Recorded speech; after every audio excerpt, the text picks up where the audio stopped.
curtain is down, and for an appreciative audience, the show is over. Spotlights yield to house lights. After a show, there's a special buzz of conversation under the marquee. Theatergoers speak glowingly of what they saw on the stage, completely unaware of what must go on off stage to make the performance possible.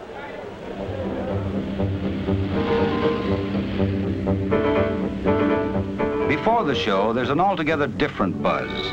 This is the busy, active sound of the stagehands, who toil in the land behind the scenes, Americans at work, setting the stage for countless evenings of entertainment in the theater. With skills bordering on magic, they build the world the actor must have for his performance. A theatrical world of scenery, lights, shadows, and effects, without which no show could go on. When a new show arrives in town, wooden boxes stand outside the ticket window, like so many theatergoers waiting in line. Stagehands move them quickly inside. No small feat when you consider how much paraphernalia is used in today's productions. Moving this particular attraction from town to town requires 6 70-foot baggage cars, the largest size in use on the railroads. Moving it to another continent required 7 cargo planes. Much of the scenery consists of drops. These enter the theater rolled up in a size that stagehands can manage. When they are suspended from overhead, they can suggest enormous vistas, great open plains with mountains beyond, the sea, and a blue-skied horizon, or simply a city street retreating between towering buildings. Drops are cloth painted to resemble whatever scenery is desired. They provide background for the action on the stage. Like a sailor, the stagehand rope. He must be adept at tying knots. Stagehands call these hemp houses. To hang the drops for this particular show, they must use over 12 miles of rope. In an earlier day, the clove hitch and the bowline. Some theaters suspend drops by wire cables. Others, like this one, use rope. Today, experience in the Navy or in the merchant fleet is good training for the craft. Many of the trade expressions behind stage come from the sea. The rod from which a drop is suspended is called a batten. Ropes are tied around belaying pins, though the theater may be many miles from the salt water.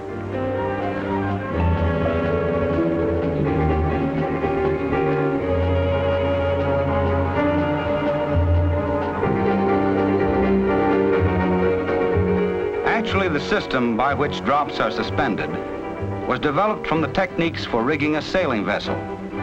Like sails unfurled before the wind, drops are drawn upward to an area the stagehands call the flies.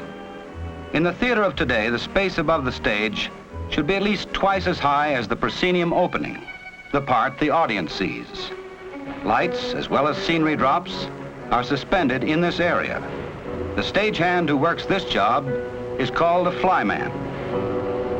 The trained flyman prepares his work carefully before the show, flying backdrops and borders above the stage, weighting them with sandbags and securing them in place. He positions them with care because everything must be in place when the show starts. Backgrounds are switched, sometimes in no more than 5 to 10 seconds. Between scenes, a good stage crew can convert the great American desert into the canals of Venice.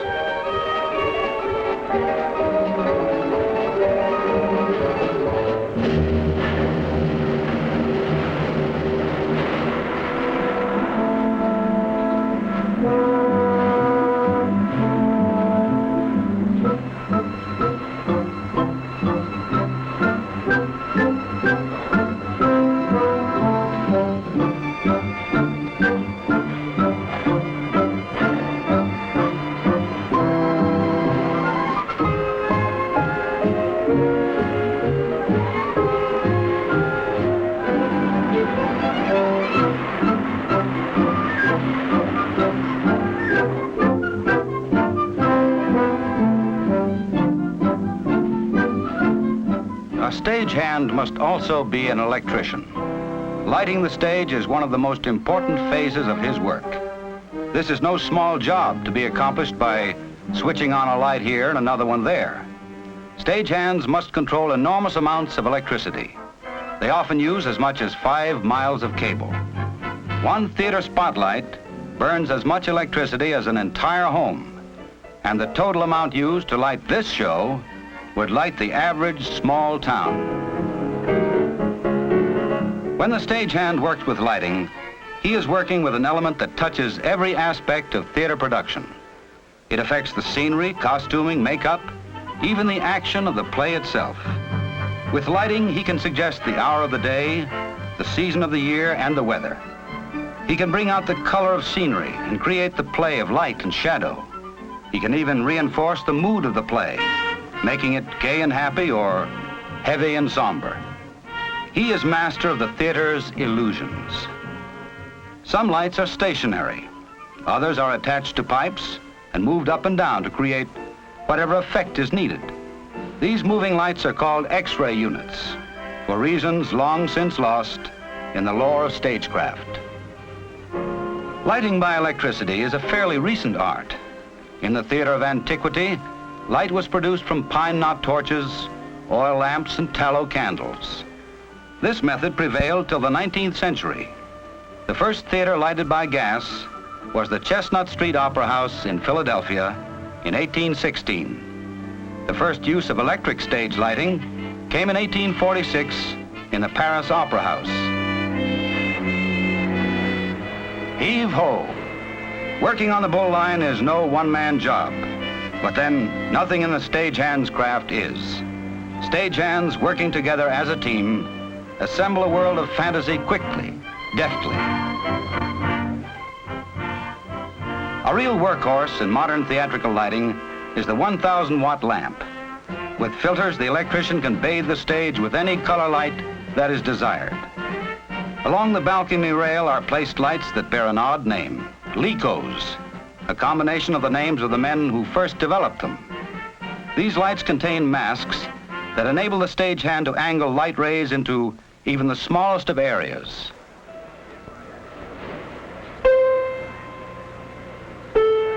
Some Licos are placed on booms. Again, the stagehand turns to the language of the sea. These box boom lights are not moved during the show. They are usually placed at the sides of the proscenium opening, invisible to the audience, but vital to the show.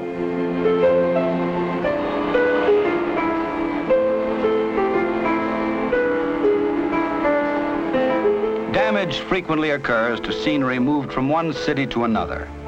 The stagehand is trained to repair the flats when they arrive at his theater. With competent stagehands backing him up, the actor can perform confidently in New York or with a road show in a city he never saw before.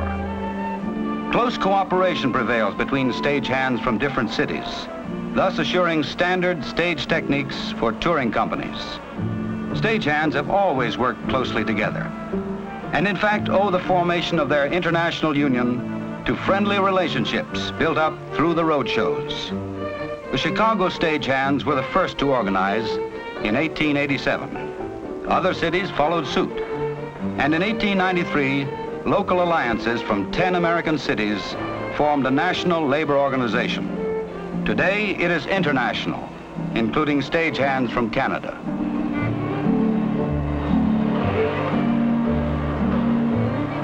Flats are the most common variety of painted scenery, made up of a frame covered with material. The walls of an interior setting usually consist of a number of such pieces, set edge to edge. Most of them are 14 to 16 feet high. The standard professional flat does not exceed 5 feet 9 inches in width. Anything wider than this is difficult to handle in the fast-paced world of show business. Those that have no openings are called plain flats. A door flat is one that contains an opening for a door, and a window flat, of course, is one that has a window. From these, stage crews can build the inside of a home or the outside of a building.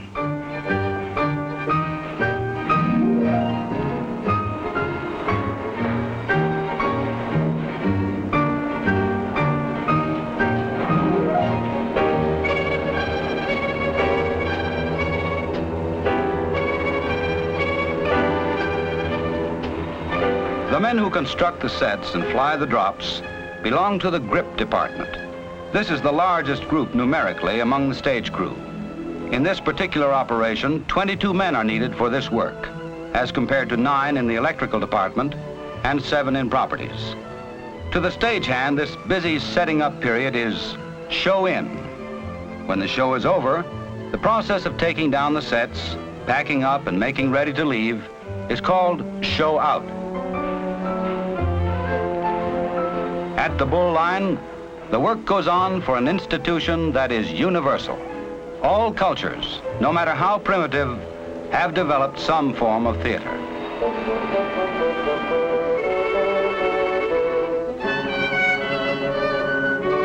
Thorough testing of electric circuits and lights is essential.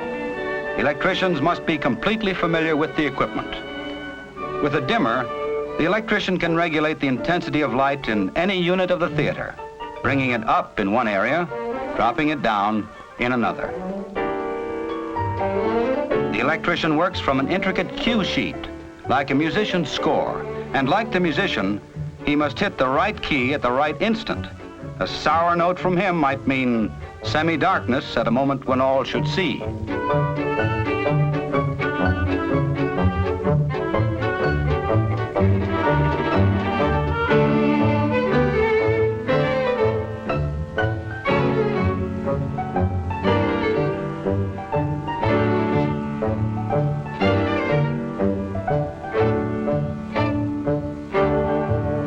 Final touches are added by the property men.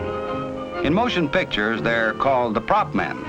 But the theater, older, rooted more deeply in tradition, uses the more formal designation, property man. Either way, it's work that must be done with skill if a scene is to come to life.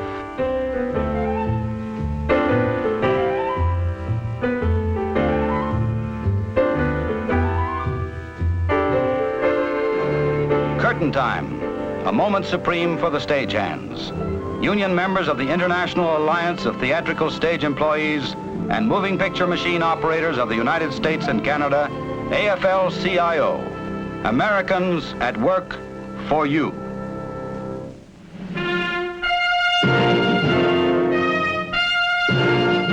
Americans at Work, presented as a public service by the AFL-CIO.